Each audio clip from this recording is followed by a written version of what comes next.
Right now in Criswick Sunrise, water-filled streets, frustrated neighbors, and a question they say has gone unanswered for years. Why this Robstown flooding problem keeps coming back. Plus, drivers are making their plans for the 4th of July holiday travel.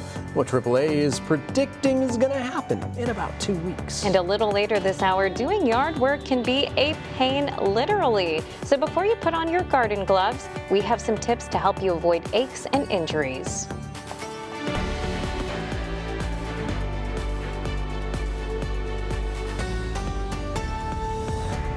Hey there, good morning everyone. You are waking up with the Hoffmans yet again today. I'm Brian Hoffman. And I'm Michelle Hoffman. Good to have Brian back. We also have meteorologist Stephen Jones in with us this morning to give us a look at the forecast. Seems pretty calm right now. Yeah. Absolutely. Good morning, you guys. You know, we are waking up to a totally different story than where we started the week at. We had those torrential downpours to start Monday. Yesterday, the rain was still working through the area, leading to some more of that flooding. But luckily for our Wednesday, Thursday, Friday, looking like we're going to be clearing out and warming up as we're heading out there. You can see plenty of cloud cover from our studio sky cam. And in terms of the radar out there right now, most of that rain activity shifting off towards the northeast. You can still see the disorganized center of this low pressure system just off the coast here from the coastal bend, but the heaviest rain is well off from that center of circulation, so potential tropical cyclone one looking a little bit weaker this morning, but we'll still see if we get our first named storm as we head through the rest of the day.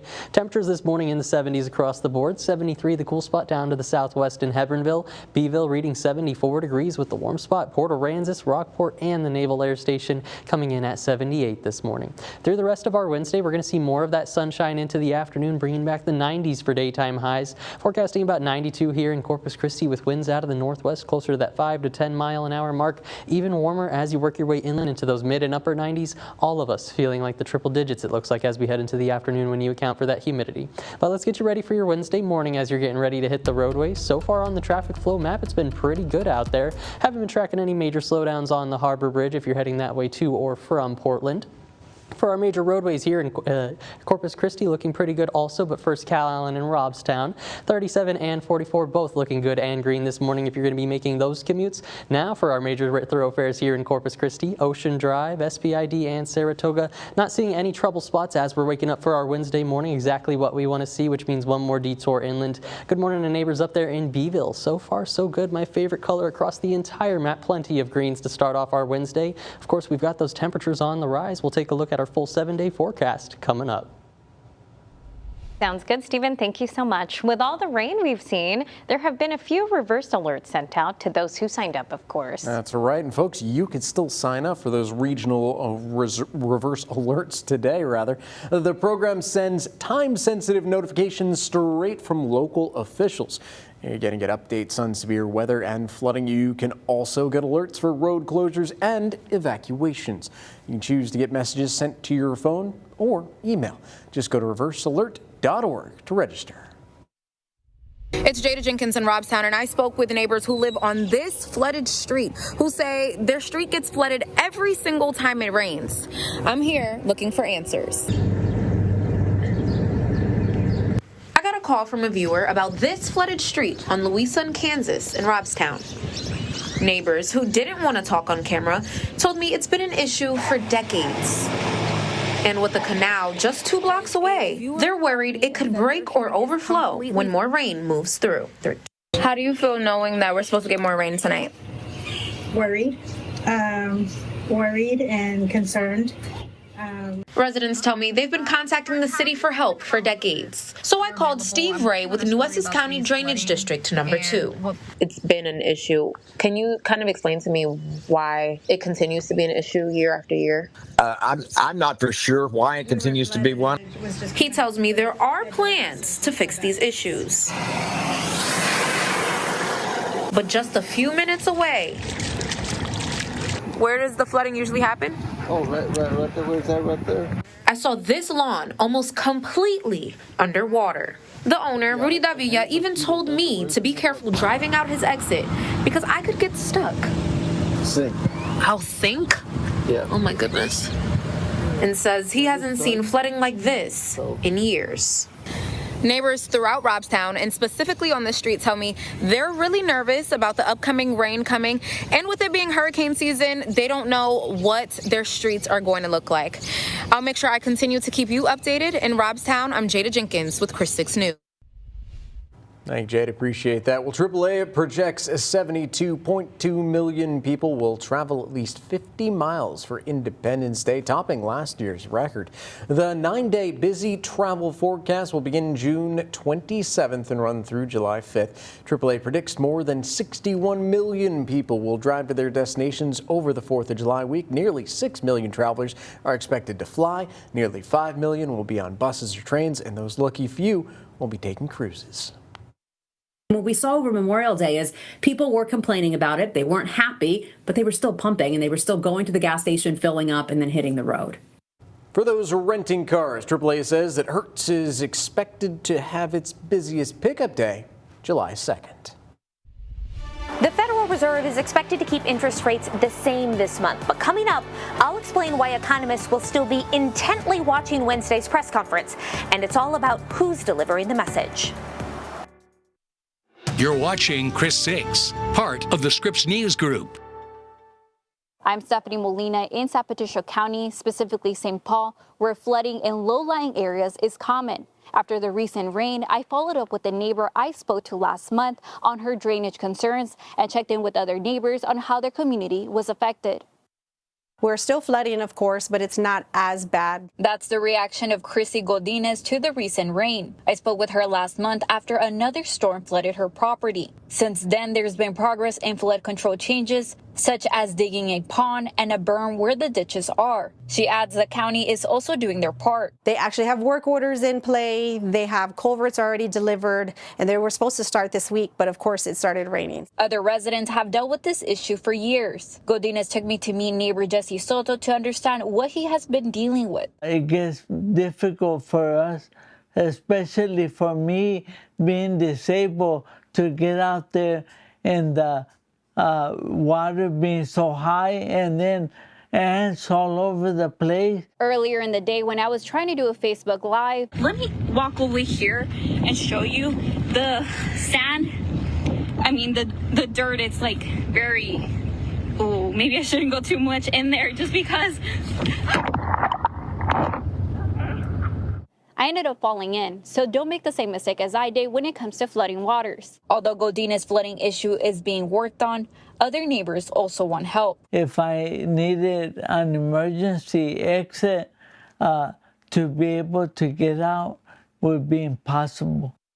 I reached out to San Patricio County Commissioner Ruben Gonzalez for a phone interview on this issue, but he did not get back to me on the time of my deadline. I'll be sure to keep you updated on any developments on this story at a ChrisTV.com website. In St. Paul, I'm Stephanie Molina, Chris 6 News.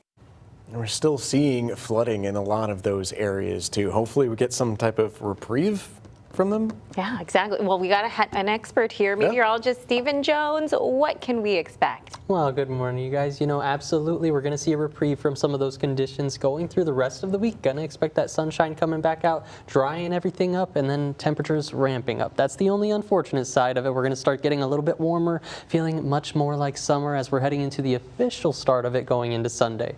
Looking at our almanac data from yesterday, we still had that rain-cooled air. We stopped out at 83 degrees for the daytime high, well shy of the average where we should be, about 92 degrees, and that record, that was 98 from 2024. Luckily, we picked up about 85 hundredths of an inch of rain coming down, putting our surplus for the year over 5 inches now, but still could always use more, especially on the drought monitor out there. Getting a look at the latest lake levels, Lake Corpus Christi up from 28% a week ago to 29.1% this morning. Choke Canyon sitting at 8.3%, meaning that combined reservoir capacity up to 14.1% now, and even though Lake Texana falling, still looking pretty good out there at that 98.5% mark so far. And we're going to be in the clear today because potential Tropical Cyclone 1 finally working its way off towards the northeast. We're on the better side of this system now, at least, and as it hugs the Texas coast, going to potentially gain some strength as it works up there. The National Hurricane Center expecting it still to gain that tropical storm status. And either way, as we're going towards the Texas-Louisiana coast, that's where we're seeing the tropical storm watches and warnings in effect right now. Also where they're going to have the best convection. So what even is a potential tropical cyclone? You've been hearing a lot about this. Well, well, this is a tropical disturbance that hasn't fully formed yet. So it's not a tropical storm and definitely not a hurricane as you're heading out there, but it has the characteristics to potentially become a threat as we're heading through the next 72 hours. Why this is important? Well, it allows the National Hurricane Center to issue those tropical storm watches and warnings. And when they have those watches and warnings issued, that helps emergency managers get the message out and prepare for the storm on the way. In terms of us here in the coastal bend, though, like I talked about, that storm clearing out for us now, and then temperatures going to be on the rise. So far for our Wednesday morning, waking up to the 70s. Freer coming in at 71 degrees so far. 76 there in San Diego, and a little bit warmer as you work your way along the coast. Port Aransas, 78 degrees. That's the same for Ingleside, Rockport, and the Naval Air Station so far. Now with our Lion of Utah Animal Services dog walking forecast. Today we've got Bella Bailey on the board right here from Nueces County. Says they like to go on a walk just anywhere they can as we're heading out there. Going to be on the warm up this morning with more of that sunshine, 87 degrees as we're heading in towards that noon hour, and then temperature's not going to be stopping there. As we're heading into the afternoon, expecting about 92 degrees or so for our daytime high, feeling more like those triple digits as we're heading out there today, tomorrow, and even into Juneteenth on Friday. As we're heading into the weekend, still holding on to the heat for Father's Day and the official start of summer there on Sunday, 91 degrees with overnight lows hanging on around that 80-degree mark. Stephen, thank you so much. So today is day 2 of the Federal Reserve's regular meeting, and this matters because this afternoon we'll find out whether the Board of Governors decides to change the nation's benchmark interest rate. This is a big deal, folks. Scripps News Group's Stephanie Liebergen tells us what economists are expecting and why there will be extra attention on this afternoon's press conference. The world will be watching when the new Federal Reserve Chair Kevin Warsh announces the board's interest rate decision Wednesday afternoon. But financial analysts say it will be less about what he says and more about how he says it. What questions will he answer? Which ones will he not answer? And how is he going to set the table for the rest of the year? The goal of the Federal Reserve is twofold: maintain a healthy job market and keep inflation around 2%. With inflation rising recently, economists largely expect the Federal Reserve to keep interest rates unchanged after this meeting. This is a difficult environment. We've had tariffs. We have rising inflation. We have a conflict that may be ending in the Middle East. But altogether, there's a lot of headwinds for the economy. The chairman is responsible for delivering that message, and experts will be watching Kevin Warsh's demeanor. If he can conduct himself and project calm, confidence up there at the podium and answer questions succinctly and without appearing to dodge any answers, that's going to send a good message to the markets. President Trump has been publicly pushing the Fed to cut interest rates for months, and at the beginning of this year, rate cuts were expected. But with energy costs pushing inflation up, now rate cuts seem to be off the table, and we could see the Fed increase interest rates later this year. Trying to slow the economy is one of the ways that the Fed can try to fight inflation, to make borrowing rates higher, to make lending tougher. That can slow down the economy. And that is one of the ways that we can fight inflation.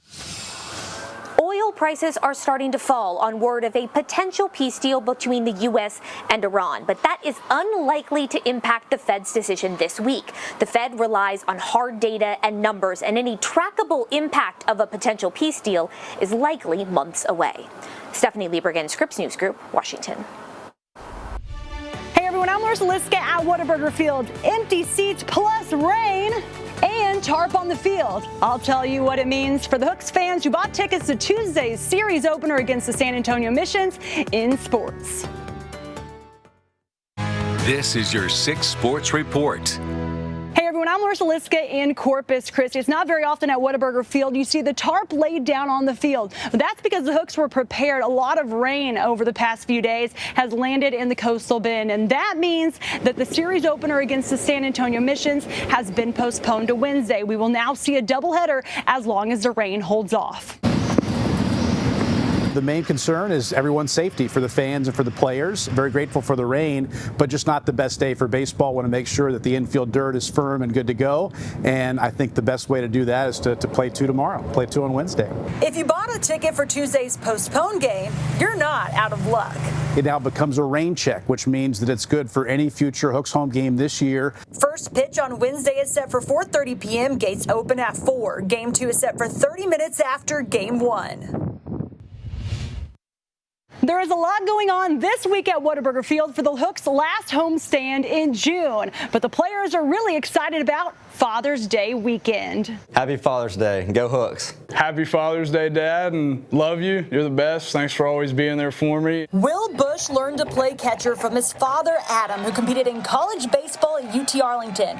His dad plans to be at the game this Sunday. The biggest takeaways growing up were the drills and mental skills. It's one of those moments where all your hard work's paid off. And he was there for pretty much all that with me. So he's always been there with me, throwing me BP, doing catching work, and so that was really cool. Joseph Sullivan began playing baseball with his father, Patrick, at 3 years old. He's got an athletic family that played baseball and football. His grandfather, Pat Sullivan, was the 1971 Heisman Trophy-winning quarterback from Auburn. A lineage of people, growing them just in their family and just working hard, and I would say just looking up to my dad as a role model, and it's been amazing. The Hooks are hosting a Father's Day pregame catch on the field on Sunday with a running the bases postgame. I'm Larissa Liska, Chris 6 Sports. Thank you, Larissa. Fantastic as always. Well, Corpus Christi, a veteran, is dealing with battles that trace back to his military service. And it's all while training others to push through their own. After the break, I'll have the inspiring story in this week's Veterans in Focus. This is Veterans in Focus, sponsored by the Heil Law Firm. Car wreck? Heil will help. Stay positive, keep going forward. It's a message Matthew Montgomery lives by while training future first responders here in Corpus Christi. But it's also what's carrying him through a very different kind of fight. He's not in the military anymore, but Matthew Montgomery still sounds like he is. At the National First Responder Training Complex, his voice cuts through the field. You'll get unclipped, you'll come down my truck. As he pushes cadets to their full potential. Once you start testing brushes, you cannot stop. From high-risk rescue drills. Hey, be careful on those stairs right there. To rappelling off a building. James, can you hold what you got real quick? They're conquering fears, they're learning new things, they're finding things out about themselves they didn't even know. But long before he was training future first responders, he was serving his country in uniform. After graduating from Toloso Midway High School in 2005, Montgomery joined the U.S. Marine Corps, deploying to Iraq and later continuing his service through the National Guard and other military roles. Every male Montgomery has served in the military all the way back to the American Revolution, and before that with my Scottish heritage. So I joined the military just because I felt a calling to do that, and it was right after 9/11. I felt conflicted to go ahead and do my part and serve my country. Those years in the military helped shape the way he leads today. For him, it's not about teaching technique. It's about building confidence under pressure. These are going to be the people that are going to be pulling us out of vehicles or out of structure fires. So I take an extreme amount of pride to make sure they have quality training. But while he spent years preparing others for their toughest moments, he's been facing one of his own. About 2 years ago, Montgomery was diagnosed with cancer. They actually traced it back to the burn pits from my time in the Marine Corps. So we're still fighting through it, but staying positive. Even while undergoing treatment, he kept showing up on the training field and in the gym, refusing to let it slow him down. Forgive me if this sounds ignorant. You look healthy, you look lively. Well, I get that a lot. Anytime I tell people that I'm battling cancer, they just give me this crazy look. You have cancer, but I just try to stay positive. I'm a fighter and I'm going to fight it till the end. Now, most of the video you saw was taken during a junior training camp, but Montgomery also works with adult cadets and experienced first responders. He's also an officer candidate school instructor, training future Army lieutenants in leadership and decision making. And folks, you can check out my coverage of veterans in our neighborhoods. All you have to do is scan the QR code on your screen. It will take you to the Veterans in Focus section on our website. An awesome story. Well, it's business as usual in Jim Wells County. Despite recent heavy rains coming up in our next half hour, we'll introduce you to some of the residents that would not let a little rain get in their way. What officials are encouraging residents keep in mind, though. Right now on Chris 6, recent rainfall has increased the amount of water in our lakes. Good news there, right? But there are questions on if it's going to be released. A breakdown on the reservoir system. Plus, the rain also caused flooding in many parts across the coastal bend. How community members in the Oso Creek area are reacting to the increased water levels. And a little later, there are about 4 shopping days left, including today, until Father's Day. There's a few deals you may want to consider, including items for outdoor use.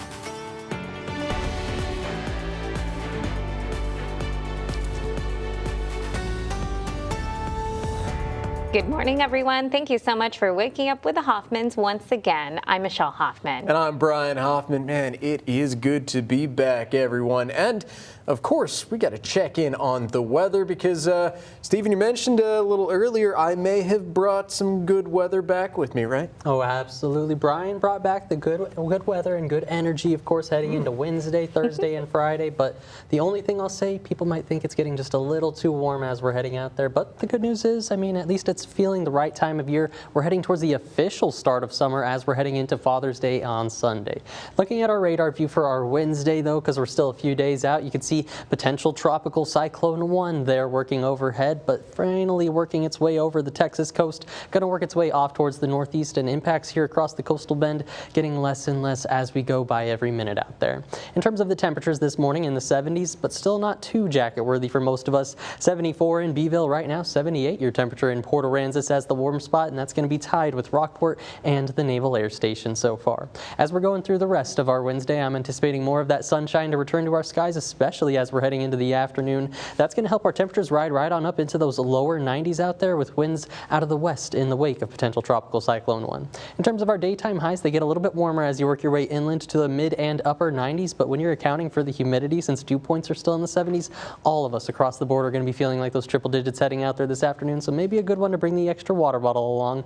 First, let's get you ready for your Wednesday morning, though, as you're getting ready to hit the roadways. So far out there, it's been pretty good as we've been hitting the roadways. Haven't been tracking any of those major slowdowns, at least if you're hitting the Harbor Bridge to and from Portland. Looking at that good and green color flow so far. For our Robstown and Calallen commuters, both 37 and 44 coming in the clear this morning. Only those minor slowdowns on Leopard Street so far, but as we're working into our major thoroughfares here in Corpus Christi, Ocean Drive, SPID, and Saratoga, we're not looking at any problems, just seeing my favorite color up on the map. So that's meaning one more detour inland. Good morning to neighbors out there in Sinton. The only slowdown is going to be closer to downtown and Pirate Boulevard there, but other than that, looking like a good and green Wednesday morning, but temperatures are on the rise like we talked about. We'll get you a look at some of our advisories and that full 7-day forecast. Stephen, thank you so much. The city of Corpus Christi is actually canceling its weekly water supply update this week. That's right. This briefing is actually canceled for the Juneteenth holiday this Friday. The updates will resume next Friday, June 26th at 10 in the morning. You can watch the briefing live on our YouTube channel. City leaders started these weekly updates in March to keep residents informed about our water supply. I'm Clara Benitez Cortez, and every week we're answering one of your water questions. This week we're focusing on this statement from Patricia Cullen. Being screwed over again, getting water into the lake, and they probably want to release it. Cullen is talking about the state agreement that requires fresh water to pass through the reservoir system and into the bays and estuaries downstream. Here is how it works. Water flowing into the reservoir system up to a certain amount must be allowed to continue flowing downstream to keep the bay ecosystem healthy, rather than being captured and stored. The city of Corpus Christi and Nueces River Authority and the city of Three Rivers reached this agreement with the state in 1995. It was amended in 2001. The agreement sets different pass-through amounts based on how full the reservoirs are. When the system falls below 30% capacity, the pass-through requirement is suspended. Right now, state water data shows the combined capacity of both Lake Corpus Christi and Choke Canyon is just 14%, well below that 30% threshold. The pass-through requirement is currently suspended. But there is an effort underway to update the agreement itself. State Representative Denise Villalobos sent a joint letter to the three organizations earlier this year calling for the order to be amended or vacated. She tells us there is currently some progress towards that effort by attempting to modify the 30% requirement to 50%. All three certificate holders are in agreement to pursue the amendment. A city spokesperson says the city is working with state officials and consultants to better understand the situation and find a path forward during our ongoing drought conditions. Reporting in the studio, I'm Clara Benitez Cortez. Corpus Christi ISD is hosting a job fair today. The district is looking to hire for every position, from teachers to custodians and cafeteria helpers. Applications are required and interviews will be done on site. The job fair starts at 9 at the Mary Carroll High School cafeteria. I'm John Matarese. The Father's Day sales are now on. We'll show you some great deals for dad or anyone if you need something for the great outdoors. A public apology in a decades-old missing person case. Why the Aransas past mayor is speaking out and what records could soon be released. Plus, in Jim Wells County, many residents are going about their day like normal, despite the recent heavy rains. What officials are urging residents before leaving their home. And your upcoming 4th of July road trip could come with extra company. Coming up, the Holiday Travel Outlook AAA just released. Now, 20 minutes of nonstop news, sponsored by Ewald Kubota. The mayor of Aransas Pass making a public apology to Elisa Roberson's family Monday night. Yeah, that's right. As she was the teen that went missing back in 1989 and was never found. Mayor Jason Knight stating in his apology, the city supported and funded the geoforensic investigation at Elisa's childhood home recently, which found no new evidence, thus clearing suspicions that Aransas Pass police made years ago. Elisa's family had something to do with her disappearance. Now, under an agreement made by the city of Aransas Pass and the Robeson family, the Aransas Pass Police Department will release the investigation files after decades of waiting. And I mean that with all my heart because, you know, I grew up around you guys. So for what you guys have gone through in the past, I truly apologize. And I know we all do. I know this group here stands with me.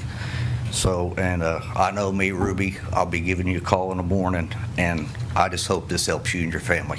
So thank you. Chris Vicks spoke with Lisa's sister, Ruby Hall, and she tells us she is grateful for Mayor Knight's apology and says this is a milestone in a grueling fight. She wants to let every family who is walking down this path to let this be a reminder that your efforts do not go unnoticed and are never in vain. With all the rain we've seen, there have been a few reverse alerts sent out to those who signed up. But hey, you can still sign up for the regional reverse alerts today. The program sends time-sensitive notifications straight from local officials. You'll get updates on severe weather and flooding. You can also get alerts for road closures and evacuations. You can choose to get messages sent to your phone or email. Just go to reversealert.org to register. I'm Melissa Trevino, your neighborhood news reporter in Duval and Jim Wells County. Despite the rainy weather we're having, business is happening as usual with very few places reporting closures. Some closures are Agua Dulce ISD and the Department of Public Safety in Jim Wells County. Coastal flooding and rough surf conditions are expected to continue through Friday, and drivers are being asked to use extra caution when out. While I was in Duval County, I met up with Elma Martinez, who made her way to the Civic Center for a game of bingo with friends, saying she wouldn't let the weather keep her away. Did you at any point think, I'm going to stay home today? No. No. Rain does not stop me from coming to play bingo. I love to play bingo. I love to come and be with my friends. Martinez says she's grateful that her grass is getting rain. As the rain continues, Martinez also has a message for other drivers headed out. Oh, just be careful. Watch out for the other guy and keep your eye on the road. Officials are urging people to remain weather aware while weather alerts in effect from McMullen County down to Clayburgh area as more rain is expected through the week. I saw several creeks in my neighborhoods that had water but were not close to overflowing. Officials are monitoring the weather very closely. For more up-to-date information, visit our website at christv.com. I'm Melissa Trevino in Jim Wells and Duval County, Chris 6 News. Hey everyone, it's Judith Strayer. Right now I'm at Oso Creek. The rain-swollen creek is expected to crest at 24 feet. I'm asking neighbors how they feel about the possible flooding. Oso Creek has been rising quickly since the rains began. It rose 14 feet in just over 24 hours, and it's still rising. Richard lives nearby and has been watching the water levels closely. Well, I saw the water rise yesterday, and it was about 5 feet below the bridge. Richard says he likes that it's raining, but is concerned about flooding. The water level is expected to drop back down to normal by this weekend. Before you got there. Sorry, we were talking about storm coverage stuff back in Reno. Yeah, intense stuff over there. We're not going to see snow like we saw back in Reno, but will we see a reprieve from all of this downpour that we have seen over the last couple days? Absolutely. Good Wednesday morning, you guys. You know, we're halfway through the week now, and things are also going to be turning around. We started off with that soggy start, but heading into today, Brian brought back the good weather and the good energy as we're heading out there. Looking at the latest lake levels updates, we've also seen some improvements out there. Lake Corpus Christi a week ago, 28%. This morning, 29.1%. Choke Canyon following suit, 8.2 to 8.3%. That's putting our combined reservoir capacity up to 14.1% as of my latest check. And even though Lake Texana is falling technically, it's still looking pretty good, holding on to 98.5%. Looking at some of those rainfall data from yesterday with our Chris 6 Neighborhood Weather Network now. Starting off on the south side, not too bad. Pebble Beach Drive getting in on just over an inch of rain. Taylor's Way Court to the south side also almost an inch and a half, and even better into Flower Bluff, 2.22 inches at the Shell Weather Station as we work over closer to Laguna Shores Road, that 2.5 inch mark falling just yesterday. Not quite as much at Lake Corpus Christi as compared to our Monday totals that we saw. About 4/10 of an inch on County Road 370, 9/10 of an inch there from County Road 364 so far. One of the biggest winners though, or at least the most rain coming down, Rockport. Saw 4 to 5 inches from our reporting stations, over 5.25 inches on Augusta Drive. Cochrane Lane coming in at 4.8 inches coming down yesterday. That was all a result of potential tropical cyclone 1, which is now on our good side, at least as we're heading out there. It's going to be on the drier side here in Corpus Christi with all the convection off towards the east of that low pressure center. You can see it hugging the Texas coast, and as it does, anticipated to gain that tropical storm strength. Still not going to lead to any more impacts for us here in the coastal bend, but that's what's leading to the tropical storm watches and warnings going out as you work your way towards the Texas and Louisiana coast. For us in the coastal bend, we're going to be dealing with that post-storm heat now. This morning we're waking up to the 70s, but Freer coming in at 68 degrees. It's dropped just a little bit. Then a 10-degree warm-up as you work your way along the coast. Rockport through Port Aransas and the Naval Air Station, even Ingleside, all reading 78 this morning. Now for our Lion of Utah Animal Services dog walking forecast. Today we've got Bella Bailey on the board right here from Nueces County. Says her favorite place to take a walk is just anywhere if she can be going out there for the walk, and it's going to be a pretty good morning for it. 82 degrees by 10 a.m. up to 87 by that lunchtime hour with winds out of the northwest about 10 miles an hour. Not too windy, but also out of the west as a result of potential tropical cyclone 1. Going through the future tracker today, holding on to those 90s as we're heading towards the daytime highs into the afternoon. When you account for the humidity, going to be feeling even warmer than that, chasing the triple digits. And then a little bit of a rinse and repeat into our Thursday, the 70s and 80s once again to kick off the day out there. Back into the 90s for the afternoon, feeling more like the triple digits. So that's why we have the heat advisories in effect right now. That's going to be through 1 to 7 p.m. in the afternoon. Something you want to be mindful of. It's going to be very toasty heading into today, tomorrow, even into Juneteenth on Friday. And that heat isn't going anywhere for now. For now, we're looking at Saturday, 90 degrees, maybe just slightly cooler thanks to those showers we could see in the morning. Not going to be anything compared to what we started off this week with. Heading into Sunday for Father's Day, still that heat, 91 degrees, and the official start of astronomical summer. Overnight lows holding on around that 80-degree mark. Looking good. Stephen, thank you so much. A major tech company is betting artificial intelligence will bring more manufacturing jobs to Texas. NVIDIA is unveiling plans for a $2 billion partnership with a factory up in Sherman. That's about an hour north of Dallas. The plant will build laser materials that help computer chips work together faster and use less power. Executives say the expansion will create 1,000 new jobs in our state. So Texas Tech quarterback Brendan Sorsby will not play for the Red Raiders this fall. He plans to enter the NFL supplemental draft instead. This decision ends a major legal fight over his college eligibility. Sorsby previously admitted to betting on sports. That included placing wagers on his own team when he played for Indiana. A Texas Tech official says that Sorsby faces a draft deadline next week. The official says there's no way to resolve the legal disputes before then. Gardening is one of the most popular U.S. hobbies, but if you're not prepared, it can come at a cost to your body. So Mandy Gaither has tips on how to stop yard work from becoming a pain in the back. From planting flowers to mowing the lawn, this time of year your yard is calling. But if you're answering, take heed. I see a lot of patients during this time of year for back pain. Dr. Osama Cashlin with Cleveland Clinic says coming off of colder months, our bodies may not be used to doing warmer weather activities like gardening, and it can make us more prone to injuries, especially muscle strains and spine injuries. Gardening has a significant impact on our backs. We're putting ourselves in position where we're making it very susceptible to getting hurt. To avoid injuries, Cashlin says to stretch beforehand. A small walk can help warm up muscles. Then, as you garden, keep your back straight, avoid bending and twisting motions. Take breaks. Don't try to get the work done all at once. Andy says to ask for help if something heavy needs to be lifted. When you're doing those heavy things, really use your hips and your legs to do the lifting and to do the motion. While it's normal to be sore, Cashlin says if there's pain that doesn't improve after a week, or there's shooting pain, or if the pain is causing weakness, seek immediate care. The longer you let it wait, the less likely for it to get better with treatment. For Health Minute, I'm Mandy Gaither. A new study finds parents are on their devices during meals even more than their kids. The survey of more than 350 parents found that more than 3/4 of them reported media use during their last family meal, mainly smartphone use. Experts say making the time for even one dedicated family meal a week with phones put away just for 20 to 30 minutes could be worth it. So AAA projects 72.2 million people will travel at least 50 miles for Independence Day, topping last year's record.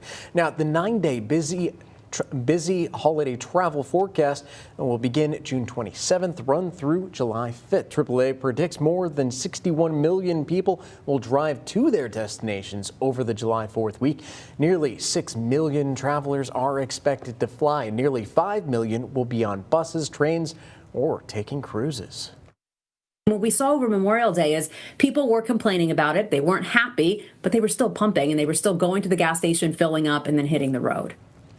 For those renting cars, AAA says Hertz is expected to have their busiest pickup day on July 2nd. Well, if you're hoping to add to Dad's tool collection this Father's Day, doggy daddies are included, by the way. That gift will likely cost a little bit more than this time last year. I'll keep that in mind. Scripps News Group consumer reporter John Matarese looks for ways to save on what Dad needs so you don't waste your money. So could Dad use a new leaf blower this year? How about some drill bits, maybe a pressure washer or other accessories to stock the shed? Well, keep your eye out for savings as stores roll out their Father's Day deals. Jacqueline Beckham strolled the aisles at Lowe's looking for a great outdoor gift for her husband. He's got a deck now, so probably a table set, patio set. She also checked out electric power tools, with Lowe's offering special rebates on Ego mowers and trimmers. Craftsman is also all in on electric tools, with a buy one, get one free on select tools this month. And Home Depot, meantime, is offering up to 40% off Milwaukee tools.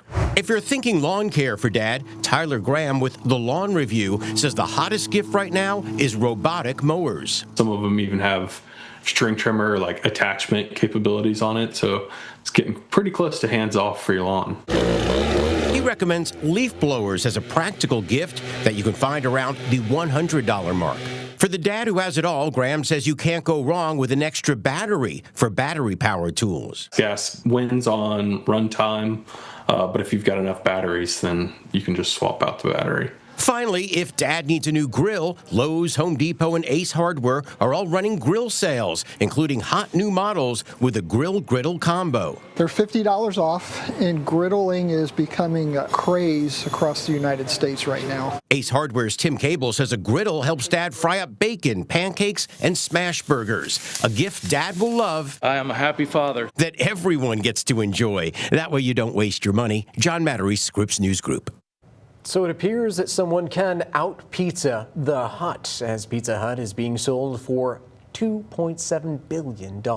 Private equity firm Long Range Capital is buying the majority of the chain from Yum Brands, excluding its restaurants in China.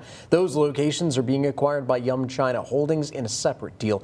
The sale follows years of financial struggles for the pizza giant, which have been losing out to rivals like Domino's and third-party delivery apps.